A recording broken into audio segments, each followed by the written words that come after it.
Come here for a second. Yes, right there. This is Amazon's new Kindle Colorsoft, and it's honestly kind of incredible. It turns this into this, which means I can finally read comics without squinting and guessing what color something was supposed to be. But here's the problem. It's not cheap. So, before anyone rushes to buy it, we've got to answer one question. Does it actually earn its price? After a long time of Kindles feeling basically the same, Amazon finally gave people a fresh reason to care again. The Colorsoft introduces color e-ink, and the first impression is exactly what you'd hope for. Not phone-level vibrant color, but absolutely more immersive color.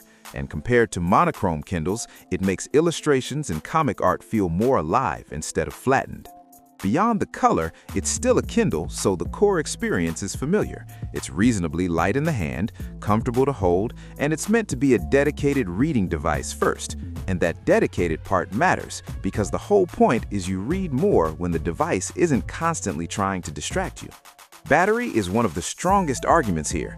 In real life, the kind of battery life you get from e-ink is still hard for other devices to touch. Amazon claims up to weeks of battery. Your results will always depend on brightness, usage, and how much you read, but the bigger takeaway is this. It's the kind of device that comfortably outlasts almost anything that isn't a black and white e-reader or, an actual book. And when you finally charge it, you're looking at a couple hours, not some all-day situation. Now, here's where things get interesting. On paper, you'd expect this to absolutely crush a black and white Kindle in responsiveness. More memory, faster processor, great.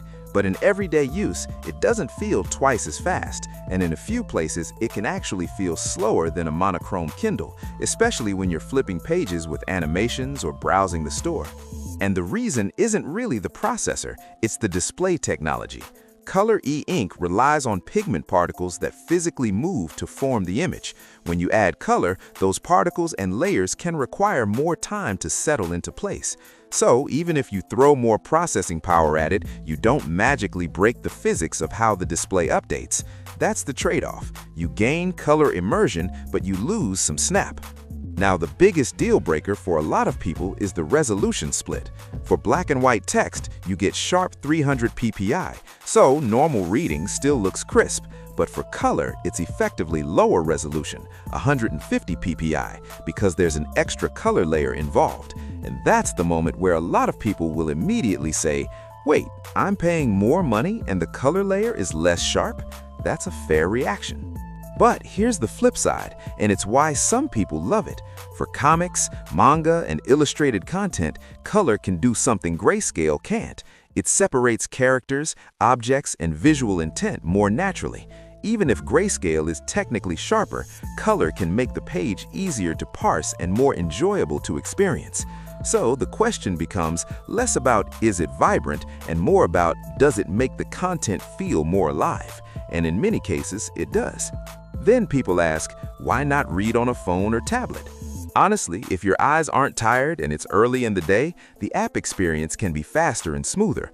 Phones also give you features e-ink can't do well because of refresh limits.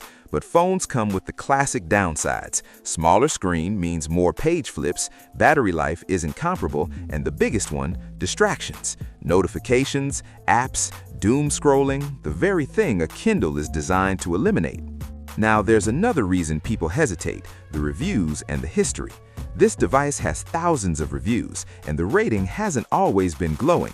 A lot of the negativity traces back to reports of an ugly yellow gradient issue on the display. Amazon said they'd address it, and there have still been reports popping up even after that. But at the same time, not everyone experiences it, and some people have been very happy with their unit. But it's something you should know before you commit. So, where does that leave us? The Kindle Colorsoft is a genuinely beautiful idea. Color e-ink makes illustrated content feel more immersive, and it still delivers the core Kindle strengths, reading focus, eye comfort, and long battery life. But it comes with real trade-offs. Color sharpness is lower than black and white, it can feel slower because of how color e-ink updates, and the value conversation becomes complicated when you look at the price and the mixed review history. If you've been waiting for a reason to get excited about a Kindle again, this is the first one in a long time.